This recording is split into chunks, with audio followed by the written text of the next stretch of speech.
Minuit à Paris, c'est la dernière édition de l'Actu 360. Vous êtes sur France 24 et sur France Info. Et à la une, le pape des pauvres, le pape des humbles est mort à l'âge de 88 ans.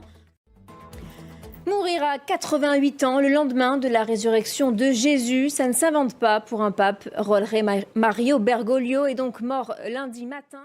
Un événement qui suscite beaucoup de réactions, notamment des chefs d'État. Tour du monde de ces réactions avec Sophie Samaï. Et une période de transition au Vatican s'est donc ouverte avec la mort du pape François, période méticuleusement codifiée. Le programme est fixé par la Constitution apostolique. Le pape François a lui-même récemment apporté quelques évolutions. On devrait avoir la fameuse fumée blanche dans une vingtaine de jours maximum. Anna Pereira. Et dans le reste de l'actualité, on en vient maintenant au dernier épisode de la saga juridico-politique qui oppose Benyamin Netanyahou à Ronen Bar, le chef du Shin Bet.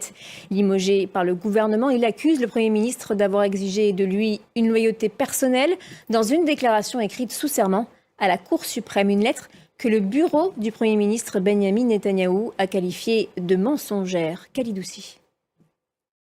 Et l'actualité, c'est aussi Mayotte, 4 mois après le passage du cyclone Chido qui a fait quelques 40 morts et causé 3,5 milliards d'euros de dommages. Le chef de l'État, Emmanuel Macron, est venu accompagné de son épouse Brigitte et de 4 de ses ministres. Et il a fait une annonce, une enveloppe de 3 milliards d'euros supplémentaires sur 6 ans. Une enveloppe pour, entre autres, la reconstruction. Alexandra Quarini.